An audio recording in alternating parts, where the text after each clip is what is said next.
Hello, నమస్తే. Welcome to our YouTube channel SSV stories. ఈరోజు మనం చెప్పుకోబోతున్న కథ పల్లెటూరి అమ్మాయి పట్నం అబ్బాయి పార్ట్ 137. కథలోకి వెళ్ళడానికంటే ముందుగా మీలో ఎవరైనా మన ఛానల్ని ఫస్ట్ టైం చూస్తున్నట్టయితే వెంటనే మన ఛానల్ని సబ్స్క్రైబ్ చేసుకోండి. పక్కనే ఉన్న గంట సింబల్ నొక్కండి. అప్పుడే నేను వీడియోస్ పోస్ట్ చేసినప్పుడు మీకు నోటిఫికేషన్ త్వరగా వస్తాయి. అలానే మీ ఫ్రెండ్స్ అండ్ ఫ్యామిలీకి కూడా షేర్ చేయండి. భర్తకు బుద్ధి వచ్చేలా చేసిన భార్య అనే స్టోరీ కూడా ఉంది మన ప్రొఫైల్లో. ఆ స్టోరీని కూడా విని మీ అభిప్రాయాలని తప్పకుండా కామెంట్ సెక్షన్లో చెప్పడం మర్చిపోకండి. లైక్స్ షేర్స్ ఇస్తూ మన ఛానల్ని సపోర్ట్ చేయండి. ఓకే, ఇక ఏమాత్రం ఆలస్యం చేయకుండా కథలోకి వెళ్ళిపోదాం. అంతలో హారిక స్వీట్ బాక్స్ని జానకి గారు వైపు పెట్టగా అందులో నుంచి ఒక స్వీట్ని తీసి విహాన్ నోట్లో పెట్టి ఆమె సంతోషాన్ని పంచుకుంటారు జానకి గారు. తల్లి తినిపించిన స్వీట్ తిని ఆమెని హత్తుకుని తన ఆనందాన్ని పంచుకుంటాడు విహాన్. ఓకే ఓకే, ఇంకా వెళ్ళి మీ ఇద్దరు ఫాస్ట్గా ఫ్రెష్ అయ్యారండి, ఈలోపు మీకోసం స్పెషల్గా డిన్నర్ అరేంజ్ చేస్తాము అని నవ్వుతూ చెప్తారు జానకి గారు.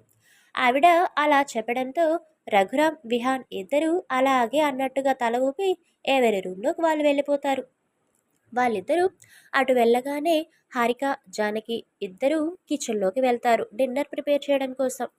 హారిక కోడలిగా ఇంటికి వచ్చిన తరువాత జానకి గారు వంట చేయడం చాలా తగ్గిపోయింది.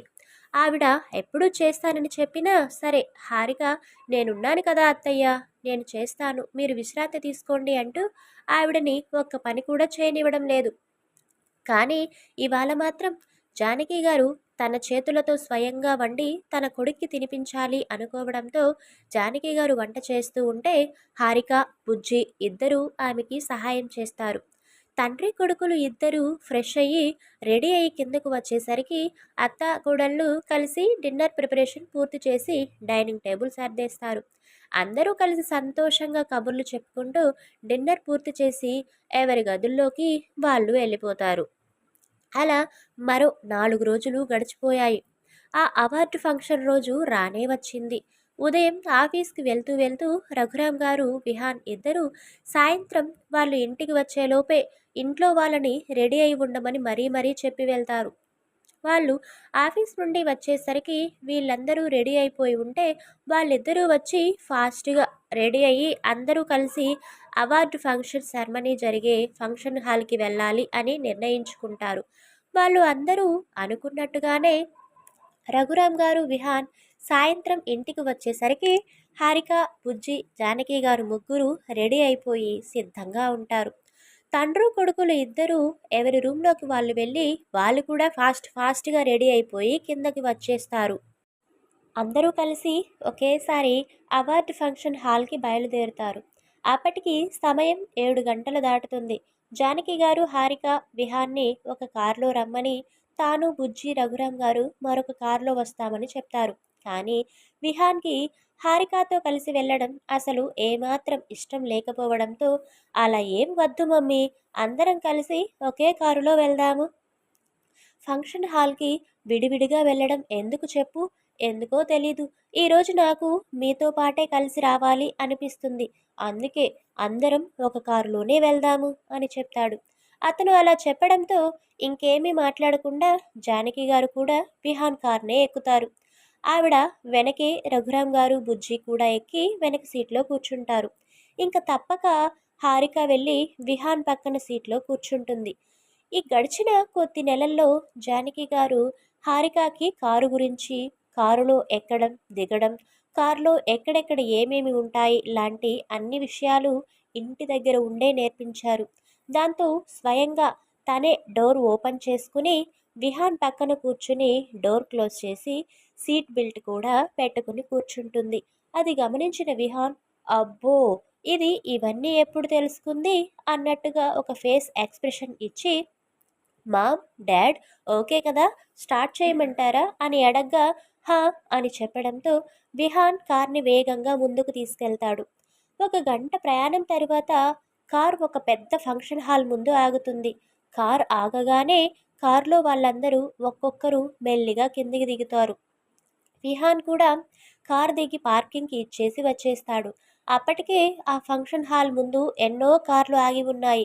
పార్కింగ్ ఏరియా అంతా కార్లతో నిండిపోయి ఉంది. ఫోటోగ్రాఫర్స్, ఎన్నో ఛానల్స్, వీడియోస్ యాంకర్స్ అందరూ అక్కడే ఉన్నారు. మీడియా మొత్తం. విహాన్ కారులో నుండి కిందకి దిగగానే మీడియాలో కొంతమంది అతని చుట్టూ గుమిగూడుతారు. కొంతమంది రఘురామ్ గారిని, మిగతా వాళ్ళందరూ ఫొటోస్ తీసుకుంటూ ఈ year the youngest business man of award మీకే వచ్చినట్టుగా సమాచారం అందింది. అందులో నిజం ఎంత మాత్రం అని మైకులు ముందు పెట్టి అడిగారు. కొందరు రఘురామ్ గారిని అడగ్గా కొందరు విహాన్ని అడుగుతారు. అందులో నిజం ఎంత ఉంది, అబద్ధం ఎంత ఉంది అన్నది మీకే తెలుస్తుంది. తినబోతూ రుచి అడగడం ఎందుకు చెప్పండి? ఏ విషయమైనా ఎప్పుడు తెలియాలో అప్పుడే తెలిస్తే బాగుంటుంది. ప్లీజ్ ఇప్పుడు మమ్మల్ని లోపలికి వెళ్ళనివ్వండి అని సున్నితంగా చెప్పేసి మీడియా వాళ్ళని తప్పించుకుని హాల్లోకి ఎంటర్ అవుతారు. మీడియా మిత్రులు మాత్రం వాళ్ళ ఫ్యామిలీ ఫొటోస్ని క్లిక్ అనిపిస్తారు. ఒక్కసారిగా మీడియా వాళ్ళంతా తన ముందుకు దూసుకురావడంతో హారిక కాస్త కంగారు పడుతుంది. బుజ్జికైతే అదంతా ఒకంత ఆశ్చర్యంగానూ ఒకంత ఆనందంగానూ ఉంది. ఆమె అలాంటి సీనులన్నీ టీవీలో చూడడం తప్ప డైరెక్ట్గా ఎప్పుడూ ఇలా చూసింది లేదు. అందుకే డబ్బున్న వాళ్ళ చుట్టూ అందరూ ఇలానే తిరుగుతారు అనుకుంటుంది మనసులో. ఇక్కడ అవార్డ్ ఫంక్షన్ హాల్ రాయల్ లుక్తో ఎంతో అందంగా ముస్తాబై ఉంది. స్టేజ్ కింద అంతా round tables, chairs, VIP chairs అన్నీ వేసి ఉన్నారు. అక్కడ ఎన్నో వందల మంది బిజినెస్ మ్యాన్స్ వచ్చి కూర్చుని ఉన్నారు. విహాన్ ఫ్యామిలీ కూడా వెళ్ళి ఒక చోట కూర్చున్నారు. అప్పటికే యాంకర్ వచ్చి మైక్లో ఏదేదో మాట్లాడేస్తూ ఉంది. అలానే ఒక్కొక్కరిగా పిలిచి ఎవరికి దక్కాల్సిన అవార్డును వాళ్ళకి ఇస్తున్నారు. అక్కడ ఆ ఇయర్కి సంబంధించిన అన్ని రంగాల వారికి అవార్డులు ఇస్తున్నారు. వరుసగా ఒక్కో రంగంలో వారికి అవార్డులు ప్రజెంట్ చేసుకుంటూ ఫైనల్గా బిజినెస్ రంగంలోకి వస్తారు. This year the youngest business tycoon award goes to mister Vihaan Vardhan. Please come on to the dais అని ఎంతో రెస్పెక్ట్ఫుల్గా పిలుస్తారు. ఆ అవార్డు విహాన్కి వచ్చినందుకు కొంతమంది సంతోషంగా ఫీల్ అయితే మరి కొంతమంది మాత్రం నిన్నగాక మొన్న బిజినెస్లోకి అడుగుపెట్టిన అతనికి అవార్డు ఇవ్వడం ఏమిటి అన్నట్టు అసహనం వ్యక్తం చేస్తారు. బిజినెస్ రంగంలో ఎన్నో ఇయర్స్ అనుభవం ఉన్న వాళ్ళని కాదని కొత్తగా ఎంటర్ అయిన అతనికి అవార్డు ఇవ్వడం చాలామందికి నచ్చదు. అయినా డెసిషన్ తీసుకోవాల్సింది వాళ్ళు కాదు కాబట్టి విహాన్కి అవార్డు రావడం డైజెస్ట్ అవ్వక ఇరిటేటింగ్గా ఫీల్ అవుతూ కూర్చుని చూస్తుంటారు. స్టేజ్ మీద వాళ్ళు పిలవడంతో జానకి రఘురామ్ గారి వైపు ఒకసారి చూసి చిన్న స్మైల్ మెయింటైన్ చేస్తూ స్టైలిష్గా వాక్ చేస్తూ స్టేజ్ మీదకి వెళ్తాడు విహాన్. బిజినెస్ మ్యాన్స్ అందరూ క్లాప్స్ కొడుతూ విహాన్ని అప్రిషియేట్ చేస్తారు. విహాన్కి స్వయంగా చీఫ్ మినిస్టర్ ఆ అవార్డుని అందిస్తారు. మీడియా మొత్తం inch by inch video coverage చేస్తున్నారు. అవార్డు అందుకున్న విహాన్ మొహంలో గర్వంతో కూడిన నవ్వు వచ్చి చేరుతుంది. స్టేజ్ కింద ముందు రోలో కూర్చుని ఉన్న విహాన్ ఫ్యామిలీ మొత్తం ఎంతో సంతోషంగా ఫీల్ అవుతూ విహాన్నే చూస్తూ ఉండిపోతారు.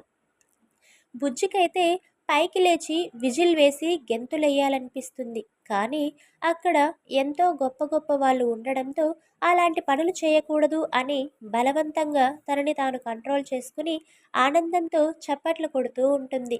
తన కళ్ళ ముందు తన భర్త ఎంతో గొప్ప స్థానంలో నిలబడి అవార్డు తీసుకోవడం చూసిన హారిక మనసైతే సంతోషంతో ఉబ్బి తబ్బిబ్బైపోతుంది. తన భర్త భవిష్యత్తులో ఇలాంటి అవార్డులు ఇంకెన్నో సొంతం చేసుకోవాలి అని, ఇంకా ఎంతో గొప్ప స్థాయికి ఎదగాలి అని మనస్ఫూర్తిగా ఆ దేవునికి నమస్కారం చేసుకుంటుంది. అవార్డు తీసుకున్న విహాన్నే తన సక్సెస్కి కారణం ఏంటో 2 ముక్కలు స్పీచ్ ఇవ్వమని అడుగుతారు. దాంతో మైక్ చేతిలోకి తీసుకున్న విహాన్ ఏ వ్యక్తి అయినా సరే తన జీవితంలో కానీ తన భవిష్యత్తులో కానీ ఏ రంగంలో అయినా సరే ఎదగాలి అనుకుంటే తను చేసే వర్క్ పట్ల డెడికేషన్ ఉండాలి. టైం మేనేజ్మెంట్ తెలియాలి. ముందు మనం చేసే వర్క్ను ప్రేమించి కష్టపడాలి. మన టాలెంట్ ఏంటో ప్రూవ్ చేసుకోవాలి. నేనైతే ఎప్పుడూ నా కష్టాన్ని నమ్ముకున్నాను. నా అదృష్టాన్ని ఎప్పుడూ నమ్ముకోలేదు. నాకు బిజినెస్ చేయడం అంటే చాలా ఇష్టం.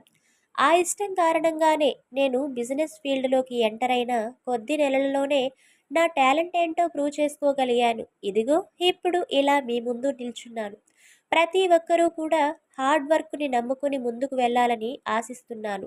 ఇంకా ఈ అవార్డు కేవలం నాకు మాత్రమే సొంతం కాదు. చిన్నతనం నుండి నన్ను ఎంతో సపోర్ట్ చేసి, నాకు నచ్చిన పని చేయనిస్తూ నన్ను ఎంకరేజ్ చేసిన నా పేరెంట్స్‌కి ఈ అవార్డు అంకితం అని చెప్పి స్టేజ్ దిగి స్టైల్‌గా నడుచుకుంటూ కిందకి వచ్చేస్తాడు విహాన్. తమ కొడుకు తమ గురించి చెప్పినా సరే, కోడలు గురించి ఒక్క మాట కూడా చెప్పకపోవడం జానకి రఘురాం గార్లకి కాస్త అసంతృప్తిగా అనిపిస్తుంది. కానీ హారికకి మాత్రం తన భర్త తన అత్తయ్య, మామయ్యల గురించి అలా చెప్పడం చాలా ఆనందాన్ని కలిగిస్తుంది. బుజ్జి కూడా స్టేజ్ దిగి కిందకి వస్తున్న విహాన్ వంకే చూస్తూ, బావ అత్త మామ గురించి చెప్పాడు బాగానే ఉంది. అక్క గురించి కూడా ఒక మాట చెప్పి ఉంటే బాగుండేదేమో అని అనుకుంటుంది మనసులో. మొత్తానికి విహాన్ అయితే అవార్డు తీసేసుకున్నాడు. అందరి క్లాప్స్ కొట్టారు, ఎంకరేజ్ చేశారు బాగానే ఉంది. కానీ హారిక గురించి ఒక్క మాట కూడా చెప్పనందుకు తన పేరెంట్స్ అయితే అసంతృప్తి చెందుతున్నారు. ఇప్పుడు స్టేజ్ దిగి వాళ్ళ దగ్గరికి వచ్చిన తరువాత జానకి రఘురాం గారు విహాన్ని క్వశ్చన్ ఏమైనా చేస్తారా? ఒకవేళ క్వశ్చన్ చేస్తే విహాన్ దానికి ఎలాంటి సమాధానం ఇస్తాడో, ఆ తరువాత ఏం జరిగిందో నెక్స్ట్ పార్ట్‌లో తెలుసుకుందాం. మీకు మన స్టోరీస్ నచ్చుతున్నట్టయితే లైక్ చేసి, షేర్ చేసి మన ఛానల్‌ని, మన స్టోరీస్‌ని సపోర్ట్ చేస్తూ ఉండండి. Thanks for watching.